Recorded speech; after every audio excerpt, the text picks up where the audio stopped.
Բարեձեզ սիրելի հայրենակիցներ, ողջունում եմ ձեզ Համենայության մայրաքաղաք Երևանից։ Այսօր նոյեմբերի 27-ն է 2025 թվական։ Կխոսենք աշխարհաքաղաքական, տարածաշրջանային, ներպետական, ուշագրավ թեմաներից, որոնք կներկայացնեմ իմ մեկնաբանությամբ։ Ամեն հինգշաբթի Նիկոլ Փաշինյանի ճեպած զրույցներն է, դրան շատ կարճ անդրադառնանք, որովհետև թիվ 1 իրադարձությունը դա ուկրաինական պատերազմի հանգուցալուծման փնտրտուքն է, որը այդպես արագ չի լինում, որովհետև սովորաբար այնպիսի ժամկետներ, որ դնում է Դոնալդ Տրամպը, իր մոտ այդ ժամկետների հարցը նենց առանձնապես լավ չի ստացվում։ Հիմա տեսնենք այդ լարվածության ֆոնին ինչ ունենք։ Նախ, վարչապետ Նիկոլ Փաշինյանը ճեպազրույցի ժամանակ ասել է. Ինչի պետք է պետությունը, կառավարությունն ունենան բազմաթիվ մեխանիզմներ, այդ թվում ֆինանսական թափանցիկություն, գործունեության թափանցիկություն պետական պաշտոնյաների դեպքում, իսկ հայաստանյա առաքելական Սուրբ եկեղեցու բարձրաստիճան հոգևորականների դեպքում չպիտի լինի։ Այս աշխարհի այս լարված ժամանակ ամենամեծ կարևորությունը Հայաստանի համար բարձրաստիճան հոգևորականների բարեվարկության ստուգումն է, իսկ ով է ստուգելու հետաքրքիր է։ Եղածների մասին չի խոսքը, առաջիկայում։ Կներեք, մի վարչության պետ ենք նշանակում, բարեվարկության ստուգում ենք անցնում։ Բա կաթողիկոսի թեկնածուն բարեվարկության ստուգում պետք է չանցնի, ասել է Փաշինյանը։ Քանի անգամ անդրադարձել եմ այս թեմային, ստիպված եմ մի անգամ էլ անդրադառնալ, որովհետև ինքը անդրադառնում է, դե որ թողես անհետևանք թվա թե լուրջ բան է ասում էլի։ Ինչ վատ բան է, որ վարչության պետի բարեվարկությունը ստուգում են, կաթողիկոսի թեկնածուի բարեվարկությունը չեն ստուգում։ Լավ, ոնց բացատրենք մարդուն կամ քանի անգամ բացատրենք, որ ամենայն հայոց կաթողիկոսին կաթողիկոս կարող է ընտրվել նաև մեր դրսի թեմերից եպիսկոպոսներ։ Ժամանակին Լևոն Կարապետ Աբրահամի Պալճանը դարձել է ամենայն հայոց կաթողիկոս Վազգեն առաջին, եկել է Ռումինիայից։ Ես ուզում եմ իմանամ դու ոնց է Ռումինիայում գնալու եւ բարեվարկությունը ստուգելու։ Ռումինիայի բոլոր բնակիչներին պետք է ԴՆԹ անալիզ հանձնեիր, պարզեիր Պալճանը նրանցից երեխա ունեցել է թե չէ, բոլոր կանանցից, հա։ Այսինքն կարելի է չէ մի քիչ գոնե կողքից մեկը չի ասում, լավ, ինչքան կարելի է այս տխմարությունը ասել, քանի անգամ կարելի է ասել, չափ չկա տխմարության, ոնց ես դու ստուգելու այդ բարեվարկությունը։ Եթե կարող է եպիսկոպոս մասնակցի նաև դրսի թեմերից, մի հատ ձևը բացատրի հասկանանք, կամ ենթադրենք Գարեգի երկրորդի հետ կապված ունեիք ինֆորմացիա, օպերատիվ ինֆորմացիա, որ նա կարող է երեխա ունի, կոնկրետ մարդուն էլ մատնանշում էիք։ Իսկ եթե մեկ ուրիշ եպիսկոպոս, որի հետ կապված այդ ինֆորմացիան չունեք, ամբողջ Հայաստանի երեխաներից ԴՆԹ անալիզ եք վերցնելու, որ պարզեք ինքը երեխա ունի թե չէ, կուսակրոնա թե չէ։ Ոնց եք դա անելու։ Լավ, այսինքն հարցը կայանում է նրան, որ ինքը մտածում է, այդ բարեվարկությունը եթե որին ես կընտրեմ, դրան էլ կասեմ իրան ստուգեցինք նորմալ էր։ Վերջ։ Այն մնացածը կասկածահարություն։ Որտեվ լավ, քանի անգամ կարելի է այս բանը բացատրել, որ դու չես կարող պատկերացնել, որ ամենայն հայոց կաթողիկոսի ինստիտուտը դա ուղղակի քեզ ենթակա մի հատ կառույց է։ Կարող է անգամ նրա ոչ միայն դրսի եպիսկոպոս գա ընտրվի, այլ նաև կարող է մայրաթոռը դիվանը գտնվի ուրիշ տեղ։ Դա չի նշանակում, որ դու Էջմիածինի թաղապետի ընտրությամբ համայնքապետի ասես Էջմիածինը մերժեց կաթողիկոսին։ Կարող է լրիվ ուրիշ տեղ լներ գրասենյակը։ Բայց դա այս խելքով ախր չի կարելի, ժողովուրդ ջան, լա այս աշխարհի առաջ կայացած այսքան խնդիրները, լա այս մարդու գործի անունը, բարեվարկություն աստուգում։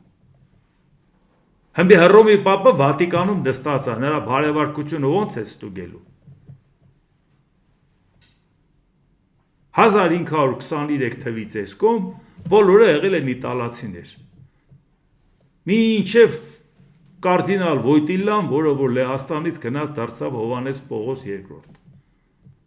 455 տարի միշտ եղել են իտալացիներ։ Համարենք ի վիճակի էր Իտալիայում բարևարկությունը ստուգելու։ Բայց դա ինձ հետո եկավ Հովհաննես Պողոս II-ը Լեհաստանից։ Դա ինձ հետո եկավ Բենեդիկտոս 16-րդը Գերմանիայից, Ֆրանցիսկոսը Արգենտինայից, Լեո 14-ը Ամերիկայից։ Ոնց ես բարևարկություն ստուգելու։ Հավասարազոր գահի նստում է հայ առաքելական եկեղեցու առաջնորդը կաթոլիկ եկեղեցու հետ։ Բազմապիսի տիեզերական ժողովների ու բազմապիսի հավաքների հոգևորական։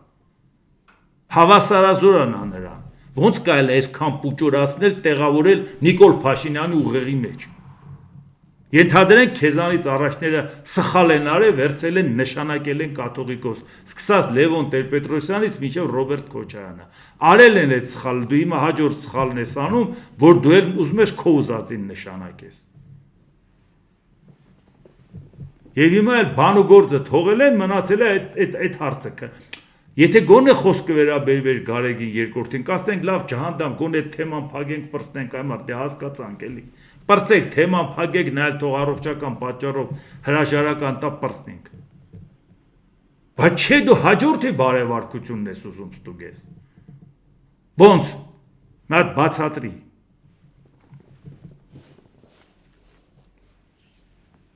Մյուսը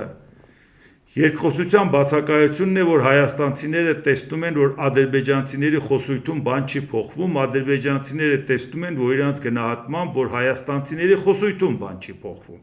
Երկխոսությունը դրա համար է, որ խոսույթում բան փոխվի։ Իսկ 37 տարվա կոնֆլիկտը 5 փորձագետի 2 հանդիպման արդյունքում չի կարող փոխվել, ասել է Փաշինյանը։ Մենք հասկանում ենք հետևողական քայլերով ինչպես է պետք խոսույթը փոխել եւ ստեղծել բարեհաճ մթնոլորտ Թուրքիայի եւ Ադրբեջանի համար։ Բայց այդ խոսույթը փոխելուց հետո, անգամ հետը շփվելուց հետո, որ մտածում է Նիկոլ Փաշինյանը, որ պետք է հասնի նրան, որ արդեն նորմալ իրար հետ շփվեն։ Իսկ մեր հասարակությունը դրան պատրաստ է։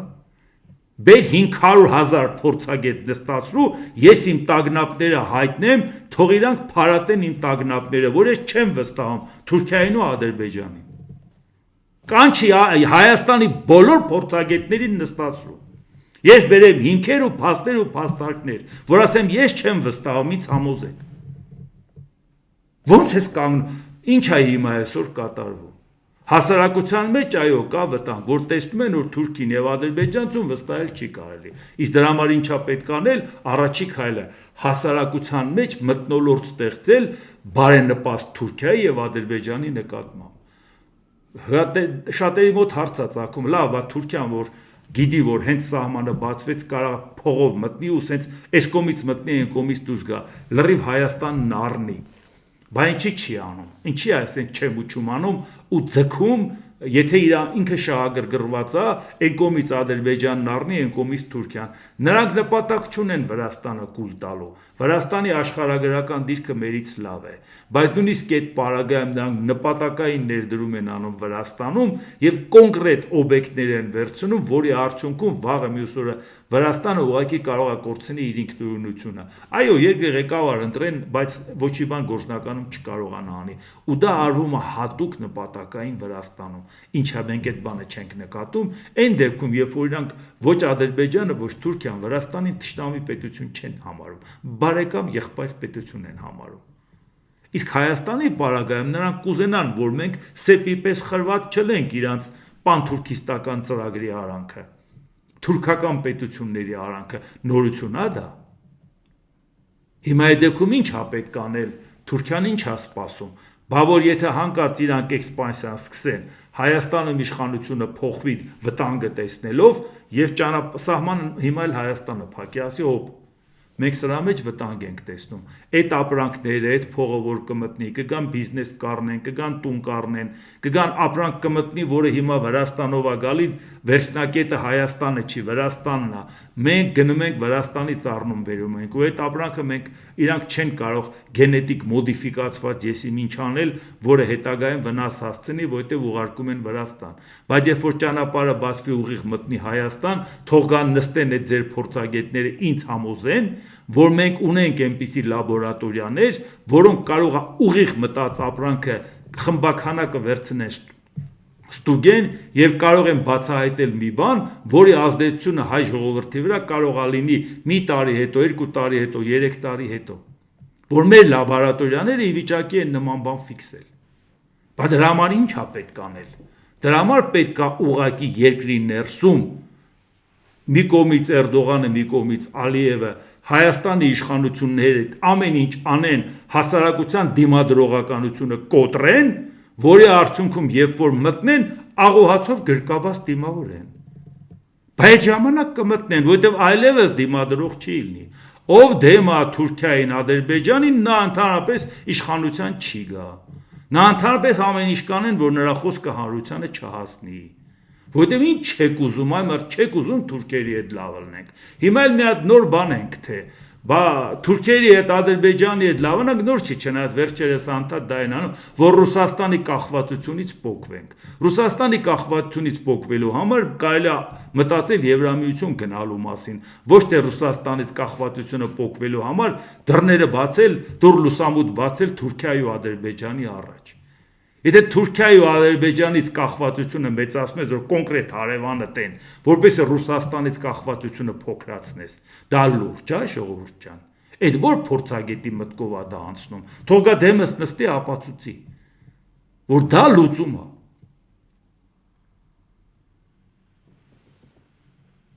Ես սա գալիս է նրանից, որ այո, ժամանակի ընթացքում բավական է դիմադրությունը կոտրեն,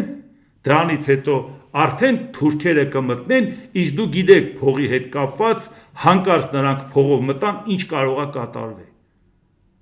Նիկոլ Փաշինյանն ասում է, Արցախյան պատերազմը արվեց հատուկ նրա համար, որ Հայաստանը վերացնեն։ Ուղղակի մի բան է մոռացել։ Կամ այն ժամանակ փոքր էր, խելքը չէր հասնում։ Չնայած հիմա էլ խելքը չի հասնում, տարիքը իր դեպքում կապ չունի։ Իր համար դա անդառնալի վիճակ է, ուզում է 90 տարեկանելի մեկ անախելք չի հավաքի։ Բայց խնդիրը ուրիշ է, մենք գիտենք, որ այդ կոնֆլիկտի արդյունքում, որը մենք չենք հրահարել, Արցախը ոտի է կանգնել, որոշում է կայացրել, դիմել է այն կենտրոնական իշխանությանը, որ որոշեք ինչ եք անում։ Ադրբեջանին, Հայաստանին ուզում են միանամ Հայաստանին։ Կենտրոնական իշխանություններ այն ժամանակվա օրենքով որոշում, հա կամ չէ։ Նրանք էլ որոշեցին, մերժեցին, վերջ։ Ադրբեջանը ջարդը սկսել է, չգիտեք ինչ է կատարվել։ Բայց այդ ընթացքում ինչ եղավ։ Ադրբեջանից հանեցին հայերին, ստեղից էլ գնացին ադրբեջանցիները։ Իդեպ որոշ տեղ փորձեցին նաև կոնֆլիկտ սարքել, իրանք լավ էլ զինված էին։ Դրա մասին էլ ինֆորմացիաներ կա։ Բայց վերջը թողեցին գնացին։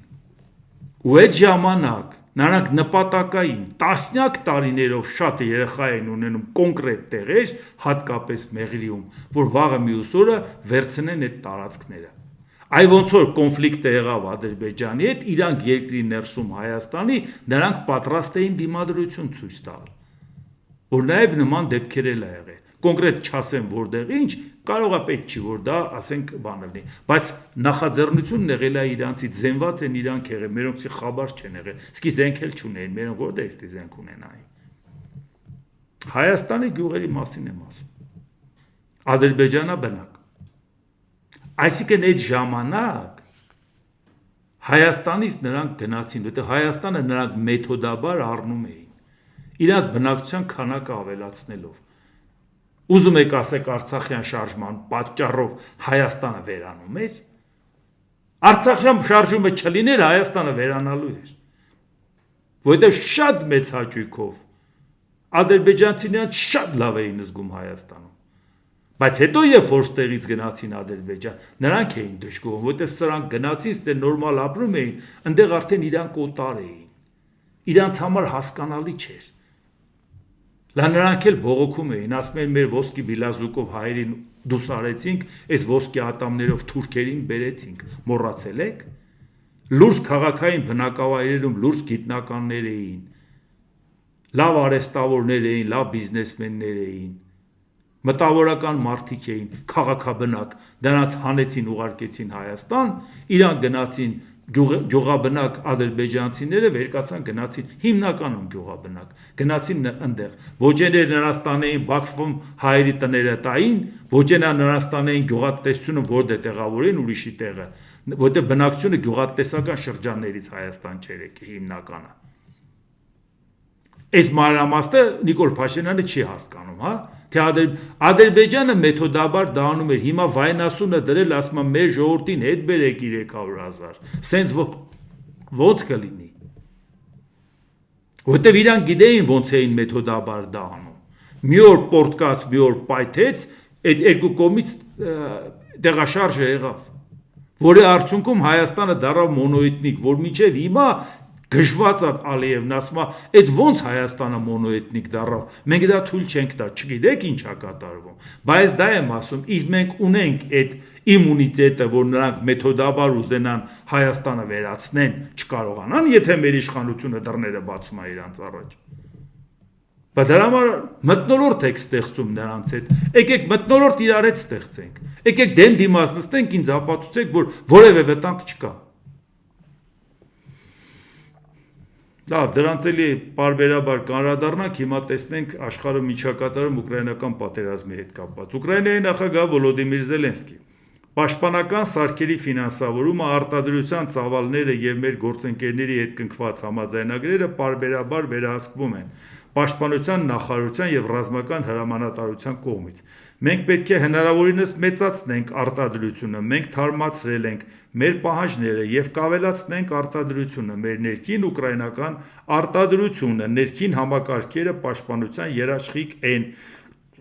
Ուկրաինացիները չպետք է կախված լինեն համաշխարհային շուկայում կամ մեր գործընկերների պահեստներում ինչ-որ բան գտնելուց, ասել է Զելենսկին։ Այսինքն իրանք շատ լուրջ ձևով զարգացնում են իրանց ռազմական արդյունաբերությունը այդ աշճանը, որ իրանց գործընկերները փորձի փոխանակման համար գալիս են տեսնում, բացի այն, որ տեսնում են իրանց տեխնիկան ոնց է մարտի դաշտում Ուկրաինան փորձարկում, նաև Ուկրաինայից բաներ են սովորում։ Ասում այո, մենք պետք է մերը արտադրենք եւ կարողանանք կռվենք։ Պատերազմի մեջ գտնվող տարածքի մի մասը օկուպացված նկուղներում ու տարբեր տեղերում արտադրություն են դնում, արտադրում եւ արդյունավետ ձևով հարված հասցնում Ռուսաստանին։ Իսկ Դոնալդ Տրամփն ասում է, Ռուսաստանը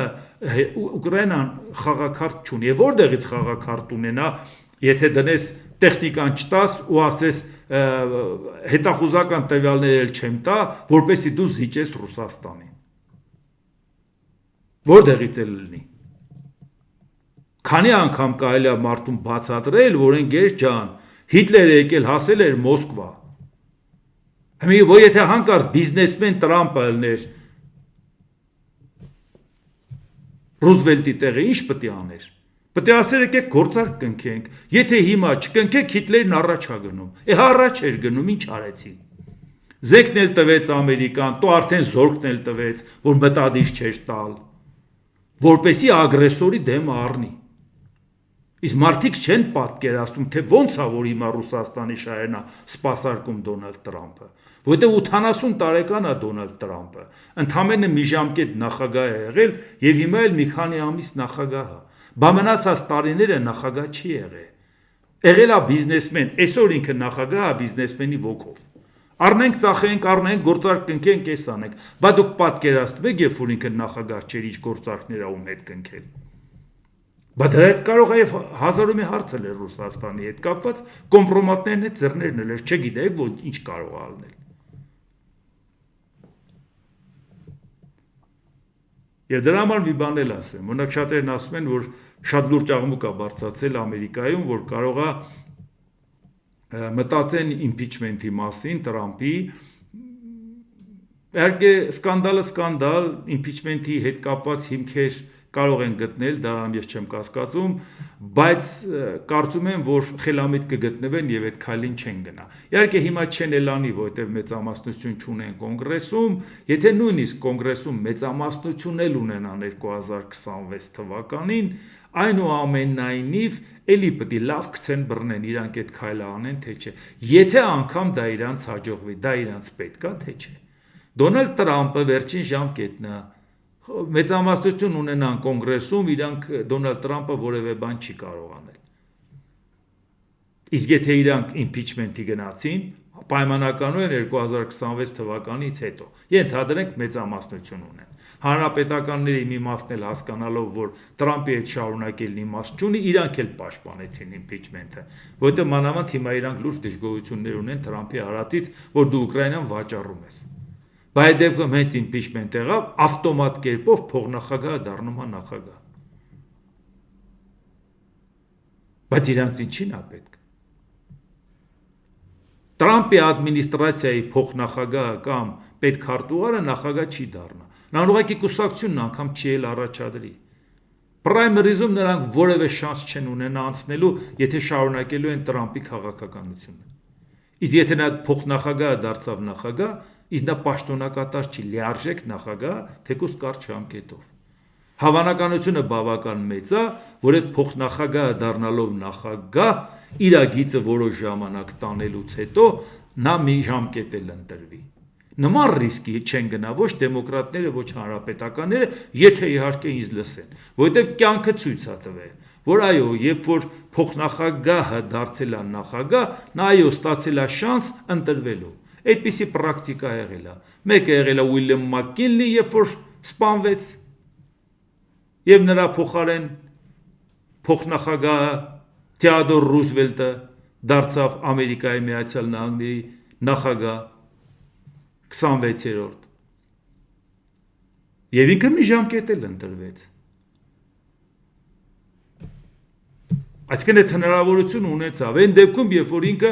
Ամերիկայի Միացյալ Նահանգների պատմության մեջ ամենաերիտասարդ նախագահն էր, 42 տարեկան։ Բայց չընտրված, այսպես ասեմ, որովհետև ինքը նախագահ դարձավ ավտոմատ կերպով։ Ամենաերիտասարդը դրա համար են համարում Քենեդին, որը 43 տարեկան էր, որովհետև նա ուղղակի ընտրություններով ընտրվել էր նախագահ, ոչ թե նախագահի փոխարեն փոխնախագահը դարձել էր նախագահ։ Ունենք չէ մենք այդ օրինակը։ Ունենք մենք օրինակ Ֆրանկլին Ռուզվելտի մահանալուց հետո Հարի Տրումենը շարունակեց եւ մի ժամկետ էլ ընտրվեց։ Այսինքն այդ ռիսկին կարծում եմ չեն գնա, որովհետև կմտածեն, որ այս ընթացքը օգտագործեն, բայց այնպիսի քայլեր անեն, որ Դոնալդ Տրամպը չկարողանա Ամերիկայի շահերին մեծ վնաս հասցնի, այլ ոչ թե շանս տան, որ Ջեյ Դի Վենսը դառնա նախագահ։ Եվ հետագայում փորձի մի ժամկետ էլ ընտրվի, որովհետև հանրապետական կուսակցությունը Տրամպի թիմակիցն չի առաջարկի իր գործը շարունակել։ Այդ ուղղակի եթե իմ խորհուրդը լսեն, չգիտեմ, այդ թող իրանք մտածեն։ Ռուսաստանի Դաշնության նախագահ Վլադիմիր Պուտին հակամարտությունը կդադարի, երբ Ուկրաինայի զորքերը դուրս գան զբաղեցրած տարածքներից։ Խաղաղության պայմանագրերի նախագծեր չկային։ Միայն քննարկման ենթակա հարցերի մի ամբողջություն, ասել է Պուտինը խոսելով ԱՄՆ ծրագրի մասին։ Խնդիրը նա որ ծրագրի մասին ինքը իր կարծիքն ասում է, այդ հասկացանք, բայց հակամարտությունը կդադարի, երբ Ուկրաինայի զորքերը դուրս գան զբաղեցրած տարածքներից։ Գիտեք որը ինիկատիվ ունի, որը ինքը գրավել է եւ գրանցել է իր սահմանադրության մեջ, հիմա Ուկրաինային ասում է քու տարածքը ազատի։ Էս է այս մարդու պատկերացումը։ Եվ պատահարացումը դադարեցնելու ցանկություն չունի։ Իսկ Տրամպը ասում է ժողովուրդ ջան, եկեք նստենք իրար հետ պարզենք, այս մի բանը դուզի չի, այն մի բանը դուզի չի։ Պուտինն ասում է ամբողջ տարածքը ազատեք, որը որ ես գրել եմ իմ մոտ։ Նույնիսկ ինքը հանրակրվե արի մի տարածքում օկուպացված, մեկ ավելի մեծ տարածքի հետ կապված արել։ Ուտեղ Ուկրաինայի տարածքն է եղել մշտապես։ Ունդեղ զորք կան, ընդեղից էլ է ասում հանի զորքը։ Որովհետև դա իմ սահմանադրության մեջ գրած է։ Եվ այս կարգի պետությանը Դոնալդ Տրամպը պաշտպանում է։ Պաշտպանում է մի պետության, որը 17.2 միլիոն քառակուսի կիլոմետր տարածք ունի, 140 միլիոնից պակաս բնակիչ, որտեղ մարդիկ դուրս են գալի երկրից։ Պաշտպանում է այդ երկրին։ Պաշտպանում է այդ երկրին, որը իր հարևաններից բոլորից տարածք է ուզում։ Բոլորից։ Պաշտպանում է, որ ընդամենը մի քանի խումբ երկիր, որ վերցնես, որ Ռուսաստանի համար կարող են վտանգ ներկայացնել, 3.3 միլիարդ մարդ է ապրում։ Նույն չափի քառակուսի կիլոմետրի վրա։ Որտե նայես Ճապոնիան, որը ուզում է, Չինաստան, Հնդկաստան, որին այսօր Ռուսաստանի վարչապետն ասում է, որ պետք է Հնդկաստանից աշխատուժ բերենք, բա ինչ անենք, ինտելեկտուալ աշխատուժ պետք է բերենք, որտեղ երկիրը չենք կարող զարգացնենք։ Աֆղանստան, Պակիստան, Հնդկաստան, Չինաստան, Ճապոնիա, Ղազախստան լագումարեք։ 3.3 միլիարդ մարդ ապրում, այդ մի փոքր տարածքի վրա, լա պարագիծը չեմ ասում։ Միայն հոգեկան հիվանդը տարածք կուզի, երբ որ ինքը չի կարողանում իր եղածը պահի, ժողովուրդ ջան։ Ես հոգեկան հիվանդների նկատմամբ ոչ մի բան չունեմ։ Շատ հարգանքով եմ եւ նորմալ մարդիկ են իրանք։ Աննորմալ է, եթե հոգեկան հիվանդը երկրի ղեկավարը եւ ոչ միայն Ռուսաստանի։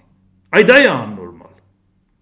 Որ մարդուն չեն ասում, այն գեր դու ուզածդ ինչ է, դու չես կարողանում քո երկիրը պահես, պատերազմ ես սկսել, որ այդ պատերազմն ավարտվի շարունակելու ես, որովհետեւ դու չես կարող այդ երկիրը պահես, հնարավոր չի այդ բնակչությամբ այդ տարածքը պահել 21-րդ դարում։ Հնարավոր չի, երբ որ բոլորը աշկը գցած են, որտեղ այս մոլորակի վրա շնչելու օդ չկա, տեղ չկա, այս անտառները, այս գետերը, այս լճերը, այս օգտակար հանածոները վրան նստել ես ու ասում ես ուրիշներից հող եմ ուզում։ Ոչ մի բան չեմ գնահատում, ինչ մահ, ինչ ես կողմ, բոլորն ինն է։ Բայց չես մտածում, որ դու չես ճանաչում, ուրիշն է քեզ չի ճանաչում։ Երկիրը պատրաստ փլուզվելու ենթակա է դարձել։ Պուտինը դա հրաշալի հասկանում էր, որ իրան պատերազմա պետք, որպեսզի վաղը մյուս օրն ասի, դե ես հողեր գրավեցի, ինձանից հետո ապաշնորները չկարողացան պահեն։ Դու գիտես, որ դու այդ հողերը գրավել ես եւ գիտես, որ հաջորդին տակը դրել ես դանդաղ գործողության ռումբ, բարդ է հասկանալ։ Իսկ Դոնալդ Տրամպը փորձում է փրկել Ռուսաստանը քանդվելուց։ Մի բան, որ իր ուժերից վեր է։ Եթե ինքը կարող է Ռուսաստանը քանդելուց փրկի այս վիճակում, ուրեմն կարծում եմ ինքը կարող է իր հանգուցյալ տատիկին վերակենդանացնի։ Նրան կարելի է ֆիզիոլոգիայի Նոբելյան մրցանակ տալ։ Սա է վիճակը։ Բասպես տնտեսագետ ֆինանսիստ եմ։ Մա թուղթ ու գրիչը վերցրու նայ արհեստական ինտելեկտին հարցնել պետք չի։ Բնական ինտելեկտը մեր հերիք է։ Մա թուղթ ու գրիչը վերցրու այդ պետությունը կենսունակ է։ Ինչն ես փրկում։ Կամ ի վիճակի ես փրկել։ Մի քիչ է ձգեցիր կյանքը հետո։ Չի աշխատելու դա։ Դա որ աշխատեր Պուտինը կաշխատացներ 25 տարի աշխատում է նախագահ։ Նա հասկացավ, որ խնդիրը լուծում չունի։ Այս երկիրը չի դիմանում ժամանակակից պահանջներին։ Ժողովուրդը խելքը հասնում է, պահանջմունքը բարձրանում է, պատերազմ է պետք, ինտերնետն անջատել է պետք։ Մարդկանց ասելու է պատերազմի համար այս գումարները չպետք է տան, բա պատերազմի մեջ ենք։ Մարդկանց լրացնելու է, բանտերն ալցնելու։ Չի կարող պահի ինքը այդ երկիրը, բարդ է հասկանալ։ Մեծ յոթնակի երկրները Ուկրաինային փոխանցել են ավելի քան 30 միլիարդ եվրո, որը ապահովել է ռուսական ակտիվներից ստացված եկամուտներով։ ԵՄ նախաձեռնությամբ մեծ յոթնակը 2024 թվականին ընդունել է 45 միլիարդ եվրոյի վարկային գիծ։ Ուկրաինան արդեն ստացել է 30.9 միլիարդ եվրոն, այդ թվում 18.1 միլիարդ եվրո ԵՄ երկրներից։ Այսինքն սա է որը որ իդեպ չմոռանանք մեծ յոթնակի անդամը նաև Միացյալ Նահանգները։ Միացյալ Նահանգները մեծ յոթնակի հետ կապված այո կողմա որ այդ գումարները տրվի, բայց ասма չէ, դուք պետք է անպայման գնաք գործարք պետք է կնքեմ Պուտինի հետ։ Իսկ հիմա Ռուսաստանը ինչ ասում, որպեսի կարողանա համոզի արևմուտքին։ Մի կողմից ասма դուք թշնամի եք, մյուս կողմից եկեք համոզեմ ձեզ։ Վլադիմիր Պուտին, Ռուսաստանը պատրաստ է թղթի վրա արձանագրել, որ չի պատրաստվում հարձակվել Եվրոպայի վրա։ Հենց խաբեբաներն են խոսում Ռուսաստանի կողմից Եվրոպայի վրա հարձակվելու ռիսկի մասին։ Բայց ով է հավատում Վլադիմիր Պուտինի թղթին, եթե Վլադիմիր Պուտինը մի քանի հատ նման կարգի թուղթ ունի Ուկրաինայի հետ։ Ով է հավատում։ 91 թվականը խորհրդային միությունը լուծարել են, լուծարողներից մեկը Ուկրաինան էր։ Ախպերություն էր ռուսների հետ, ասում են սլավոնական արունակից պետություններ ենք, իրար տարածքային ամբողջականությունն ու ինքնիշխանությունը ԱՊՀ ստեղծելու փաստաթղթի մեջ գրված չի։ 91 թվականի Դեկտեմբերի 21-ին Ալմաթիի հռչակագրով չի ամրագրված տարածքային ամբողջականությունը Ուկրաինայի։ 94 թվականի Բուդապեշտի մեմորանդումով չես արձանագրել, որ ճանաչում ես եւ երաշխավորում ես Ուկրաինայի տարածքային ամբողջականությունը։ 97 թվականի դեմարկացիայի դելիմիտացիայի միջպետական պայմանագիր չես ստորագրել Ուկրաինայի հետ, ճանաչելով տարածքային ամբողջականությունը։ 99 թվականին ասում ես Եվրոպան չի վստահում։ Եվրոպայի անվտանգության համար կար մի հստակ կառույց Հելսինկի եզրափակիչ, որի մասին ասում ենք 75 օգոստոսի 1 Խորհրդային միությունը փլուզվեց, որից հետո որոշեցին 99 թվականի նոյեմբերի 18-ին Ստամբուլի ԵԱԿ գագաթնաժողովում որոշեցին եվրոպական անվտանգության խարտիան։ Եվրոպական համաշխարհային անվտանգություն չէր։ Եվրոպական անվտանգության խարտիան Ռուսաստանն էլ ստորագրել, Ուկրաինան էլ։ Բա ոնց եղավ, որ հետո Ռուսաստանը դա մերժեց։ Այդ նույն Եվրոպայի անվտանգությունից հրաժարվեց, մտավ Ուկրաինայի տարածք։ Եվրոպան պետք է քեզ վստահի։ Իսկ հիմա Ռուսաստանի արտգործնախարարության պաշտոնական երկարացիչ Մարիա Զախարովա ՆԱՏՕ-ի էքսպանսիան շարունակվում է սպառնալիք լինել Ռուսաստանի համար, եւ ՆԱՏՕ-ի ցանկությունը Ուկրաինան իր ուղեցիր ներգրավել մեզ համար անընդունելի է։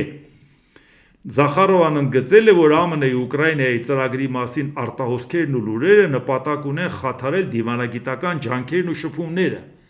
ֆանտազիայի, կեղծիքի, կիսաճշմարտության եւ ճշմարտության հիբրիդ է։ Զախարովան այսպես է մեկնաբանել ամերիկյան խաղաղության ծրագրի ենթադրյալ արտահոսքի մասին Բլումբերգի հրապարակումը։ Մոռանում է, որ արդեն Պուտինի օգնական Ուշակովը հաստատել է, որ այդ խոսակցությունը եղել է իրանց մեջ։ Այն ինչ որ Բլումբերգը տպել է, Ուշակովն արդեն ասել է, զարմանում եմ, ով ա մեզ ձայնագրել, մենք չենք ձայնագրել։ Նա ընդունել է, որ այդ փաստերը ճիշտ են։ Հիմա Զախարովա դու ի՞նչն ես հերքում։ Այսօ Հայաստանը չի, որ բերած բացեց ինչ ուզենաս ասես, թե ձեն հանող չլինի։ Այսինքն դա կեղծիք է, թե խառնվել եք իրար, որ հանկարծ Ամերիկայում բացահայտվում է, թե ինչ խաղեր են խաղում Ռուսաստանի հետ, Տրամպի ադմինիստրացիան, խառնվել եք իրար, որ խաթարվում է ձեր բարեկամությունը։ Իդեպ մի բան ուղղակի նաև ասեմ, որ հետո չմոռանամ դրա հետ կապված, որովհետև Պուտինը հիմա այդ լարվածությունը, որը առաջացնում է արևմուտքի հետ, մի հատ էլ խնդիր կա Հայաստանի հետ կապված, այս ժեստերը, այս կարգի բաները, որ հեչ մեր համար այս խառը ժամանակները օգտակար չի։ Ռուսաստանի նախագահ Վլադիմիր Պուտին Հայաստանի դիրքորոշումն այն է, որ իրենք աջակցում են ՀԱՊԿ բոլոր որոշումներին եւ իրենց համարում են ՀԱՊԿ անդամ, սակայն այս փուլում ձեռնպահ են մնում կազմակերպության նիստերին մասնակցելուց։ Ռուսաստանը Հայաստանի հետ կապի մեջ է ՀԱՊԿ-ի գծով։ Սա ինչ է, ժողովուրդ ջան։ Այն որ երեք Փաշինյանն ասեցին, որ հա, մենք ՀԱՊԿ-ից դուրս չենք եկել, օրակարգում չկա, մեր փոխնախարարն ասեց եւ բոլոր փաստաթղթերին կողմ են։ Հասկացանք, հիմա Պուտինն ասում է, եթե Պուտինը սուտ է ասում, թող Նիկոլ Փաշինյանն ասի, Պուտինը սուտ է ասում։ Այսինքն դու ամեն ինչ անում ես, որ ՀԱԿ-ի ոչ մի ծրագրի չխանգարես, ֆիզիկապես այնտեղ նստած չես, ավելի վատ։ Եթե դու միտեղ չես մասնակցում, բայց ամեն ինչին համաձայն ես, ավելի լավ է մասնակցեիր, ինչ որ բաների համաձայն չլնեիր։ Եթե դու այդ կառույցից դուրս չես գալի, վաղը այդ կառույցը մի հատ խնդրեմ ստեղծի մեզ համար, ինչ ենք անելու։ Մեզ ներքաշի ինչ որ խնդիրների մեջ, որտեղ մենք դուրս չենք գալի այդ կառույցից, ընդհանրապես սառեցրել ենք, բայց բոլոր որոշումներին համաձայնություն ենք տալի։ Այսա է այդ աբսուրդը, որ սա մեզ համար հետևանք է ունենալու։ Մանավանդ որ Պուտինը հիմա խառը գործերի մեջ է։ Իսկ հիմա շարունակությունը նայենք։ Ռուսաստանի արտաքին գործերի փոխնախարար Ալեքսանդր Գրուշկո Եվրամիությունը պատրաստում է Ռուսաստանի հետ ուղղակի ռազմական բախման։ Ժողովուրդ ճիշտ լսեցիք, չէ՞, Եվրամիությունը,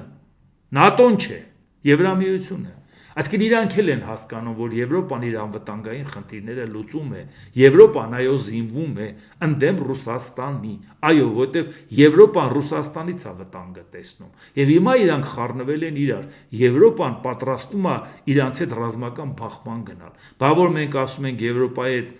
գործընկերային հարաբերությունները անդամակցության ռեժիմ տեղափոխելու դեպքում անվտանգային խնդիրներ զուգահեռաբար կլուծենք, բայց սա նկատի ունենք։ Այս նույն Ռուսաստանը հիմա Եվրոպայից sense ահազանգ ունի։ Մենք հիմա ում հետ ենք ելնելու։ ՆԱՏՕ-ի եւ դրան ենթարկվող ԵՄ երկրների ռազմական արդյունաբերության քաղաքական հիմնական բովանդակությունը տնտեսության ենթակառուցվածքների լոգիստիկայի հասարակության եւ ռազմական կազմակերպության նախապատրաստվում է Ռուսաստանի հետ անմիջական զինված հակամարտության։ Ռուսաստանի հարաբերությունները եվրոպական երկրների հետ ներկայումս խորը ճգնաժամի մեջ են, նշել է Գրուշկոն։ Հիմա հարցածակում մեր մոտ ոնց է հրաշալի Ռուսաստանի հետ եղբայրական եւ հրաշալի արևմուտքի հետ։ Վաղը մյուս օրը մենք խնդրեմ չենք ունենալու, եթե խոսում են զինված բախման մասին, ու մենք դեռ չենք կողմնորոշվել, խաղեր ենք տալի։ Ռուսաստանին հրեշացնելու միջոցով հանրային գիտակցության մեջ արմատավորում է այն միտքը, որ նման սցենարը անխուսափելի է, եթե Մոսկվային չկանգնեցնեն, Ուկրաինայում եւ ռազմավարական առումով չպարտվի, ասել է փոխարտգործնախարար Գրուշկոն։ Իրանք շատ լավ հասկանում են, թե ինչա կատարվում, շատ լավ հասկանում են, այո, որ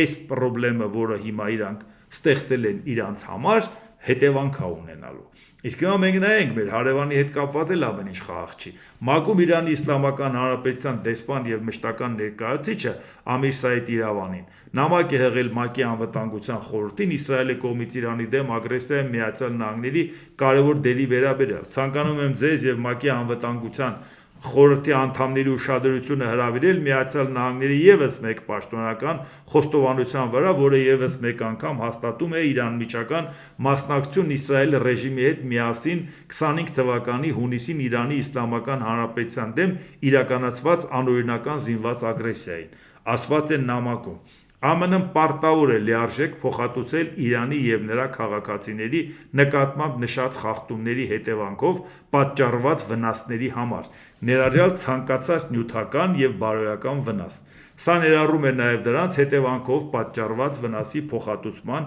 պարտավորություն միջազգային իրավունքի համաձայն, նշված է նամակում։ Ինչպես տեսնում եք, Իրանը փոխհատուցում է պահանջում, դատապարտում է պահանջում, դա ավելի երկար նամակ էր, պետքա դատապարտեն, այս ամենին, այսինքն դա էլ մեր մյուս հարևանն է, որը Ամերիկայի հետ նման լարվածության մեջ է։ Իսկ Ամերիկան տեսնում եք իշխառ իրավիճակների մեջ է հայտնվել։ Իսկ մենք շատ հանգիստ մտածում ենք, որ մեր հարցերը լուծել ենք։ Ում հետ ենք լուծել, ոնց ենք լուծել եւ երբ ենք լուծել։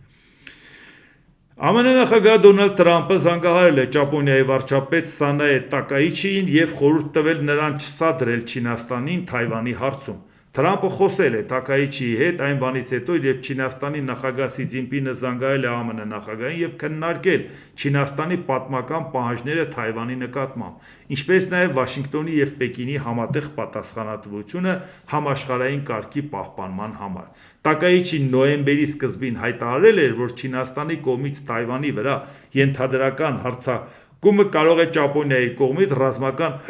պատասխան առաջացնել, ինչը դիվանագիտական վեճ է առաջացրել Չինաստանի հետ։ Իհարկե Ճապոնիայի եւ Չինաստանի քաշային կատեգորիաները տարբեր են, ի վնաս Ճապոնիայի իհարկե, բայց ժամանակին Թայվանը Ճապոնիայի կազմում էր, Ճապոնիան օկուպացրել էր։ Դա պատերազմի հետևանքով այդ ամեն ինչը փոխվեց, բայց խնդիրը ստեղ ուրիշ է, իսկ ինչի է նման զգուշացում անում Դոնալդ Թրամփը իր բարեկամ Ճապոնիային։ Բայց Դոնալդ Թրամփը Եվրոպային չէր ասում, եկեք համախմբենք ընդդեմ Չինաստանին մեկուսացնելու համար։ Այսօր թիվ 1 խնդիրը Չինաստանն է։ Հետո հասկացա, որ դա ճիշտ ճանապարհ չի։ Հիմա արդեն մտածում է Չինաստանին ժեստեր անելու մասին։ Ու արդեն իր գործընկերներին ասում է, «Էս ինչ խաղեր եք տալի Չինաստանի դեմ»։ Միած զգուշացնում է, որովհետև Ճապոնիան իրեն բարեկամ պետություն է։ Այսինքն բա հարցածակում, բա եթե հանկարծ Ճապոնիան լուրջ էր ընդունել Դոնալդ Թրամփի հայտարարությունը, որ պիտի համախմբվենք ընդդեմ Չինաստանի, ու հիմա համախմբող քայլեր է անում, առիթներ օգտագործում է Թայվանը։ Բան չես բանին սաստում Ճապոնիային։ Քուզածը չի անում։ Եկեք բոլորով հավաքվենք, հա, արդեն հասկացել ես, որ այսօր Չինաստանին մեկուսացնել չի լինի, արդեն քո գործընկերներին հետ ես քաշում, բայց խնդիրը ուրիշ է։ Թայվանը պատրաստ կլինի պատերազմի 2027 թվականին, քանի որ Չինաստանը պատրաստվում է ուժով գրավել կղզային պետությունը։ Նման հայտարարությամբ հանդես է եկել նախագահ Լայ Ցզինպինը։ խոստովանելով, որ իր երկիրը 2 տարվա ընթացքում կհասնի բարձր մակարդակի ռազմական պատրաստվածության։ Թայվանը ավելացնում է պաշտպանության ծախսերը 40 միլիարդ դոլարով։ Այդ միջոցները կուղղվեն հրթիռների անօդաչու սարքերի ձեռքբերմանը, ինչպես նաև արհեստական բանականության ոլորտում ներդրումներին, ԱՄՆ-ի հետ ավելի խորը համագործակցության պայմաններում։ Նախագահ Լայը, որ հարաբերությունները ԱՄՆ-ի հետ անվանել է անխախտելի, զգուշացնում է, որ ցանկացած փորձ գնալ զիջումների ագրեսիայի պայմաններում կբերի միայն պատերազմի։ Նրա գնահատմամբ ամենասարսափելի սցենարն ինքնին ռազմական գործողությունները չեն, այլ կապիտուլյացիան, այսինքն իրանք դրան չեն գնալու։ Հիմա տեսեք խնդիրը որն է, ինչի է ինքը համարում, որ ինքը 2 տարի ունի, որովհետև Դոնալդ Տրամպը, որ պատերազմները կանխողա, իր բարեկամ Թայվանին, որ անվտանգության երաշխավորը հանդես գալիս, Չինաստանի ղեկավարին ասեց, լավ, քանի ես նախագահ եմ, չհարցակվես, նա էլ խոստացավ, որ չի հարձակվի։ Այսինքն Դոնալդ Տրամպը այդ խոստումը Սի Ցզինպինից փոկեց, հիմա այդ ընթացքներ Թայվանն ասում է, դե որ տենց է, ես էլ այդ ընթացքը կօգտագործեմ զինվելու համար, որովհետև քո գնալուց հետո Չինաստանն այն վրա հարձակվելու, քո գնալուց հետո ես էլ պատրաստել եմ պաշտպանվելու։ Այդ ժամանակը ես էլ ծախսեմ պաշտպանվելու վրա։ Էնպես որ այո, կարող ենք համարել, որ այսօր Ճապոնիայի վարչապետի հայտարարությունը այդքան էլ իրավիճակի հարցում Ճապոնիայի համար բարենպաստ չէր, բայց գլոբալ առումով եթե որոշել եք Չինաստանի հետ կապված խնդիր դնել, վաղը եթե Չինաստանը Թայվանը գրավի, թողելու եք մի կողմ քաշվեք, հանձնելու եք, դե որոշեք, եթե այդ եք անելու, ասեք այդ ենք անելու։ Սկուտեղի վրա տվեք Թայվանը Չինաստանին, եթե դրա դիմաց լուրջ բան եք ստանալու։ Եվ բացի այդ, Ռուսաստանի արտգործնախարարի տեղակալ Սերգեյ Ռյաբկովը հայտարարել է, ոչ մի զիջումի էլ մեր մոտեցումների որևէ հանձնման մասին, որոնք վերաբերում են մեր առաջ կանգնած հիմնական խնդիրների լուծմանը, այդ թվում ՍՎՕ-ի հատուկ ռազմական գործողության համատեքստում խոսք լինել չի կարող։ Ռուսական կողմը պատրաստ չէ հրապարակայնորեն քննարկել Ուկրաինայում խաղաղ կարգավորման վերաբերյալ տարբեր տարբերակներ։